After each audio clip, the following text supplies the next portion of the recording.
This has been a really interesting week in politics. And Mhm. there's just, I mean, like every week is eventful. Yeah. But this one was particularly eventful given what was so at stake with the new Mhm. Pope here. And neither one of us are Catholic. And so, like, for us, it was a little bit different because Mhm. I don't want to be dismissive of it because there's 1.4 billion Catholics in the world, but like, Yeah. I'm not in, like, I don't get it all. The Mhm. whole like, oh my God, I'm crying. This is a big deal. I'm like, okay, but I understand kind of the geopolitical significance, Mhm. who the Pope was going to be.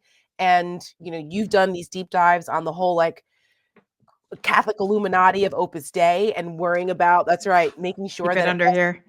it wasn't the crazy MAGA Pope getting selected. I Yeah. mistakenly thought it was because I saw it was the American, which we've never had before. Apparently, Right. there's never been an American Pope, and I was like, "Oh my God!" I was driving. I was on my way to an event, and I was like, "Oh my God, the Opus Dei guy got it!" And Michelle was like, "What? I No." was like, "Wait a second. No, I don't think so." And then I was Then like, when you "Oh told no, me, did I yeah, read it wrong?" right. And then when So, you told me that, I was like, "Oh, thank God." Okay, I was like, I'm it's happy to stand corrected on that.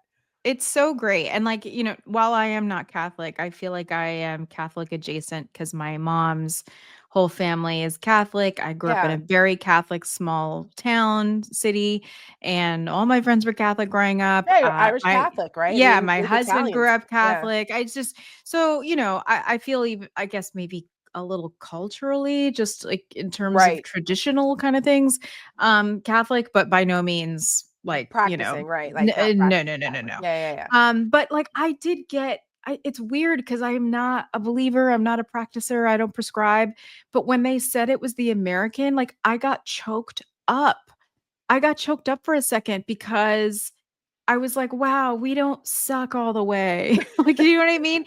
And Julie Roginski and I did a Substack live right after and just to kind of talk through it as the news was Right. coming in.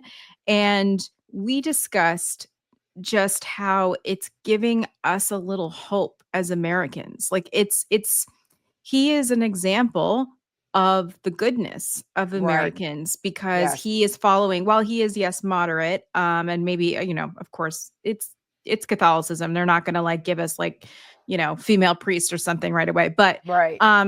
But he has Those are the followed Episcopalians, right? They're the right ones that are very exactly. progressive with that. Yes. Yes. Um but it's he prescribed and followed the teachings and if you will of Pope Francis who Yes. cared about migrants and cared about people that had less than and he has scolded JD Vance on He did. He occasion. sure did. I was explaining to my husband before we came on air because he's like, okay, who is this guy? And I was like, this is what he Yeah. looks like. I said, and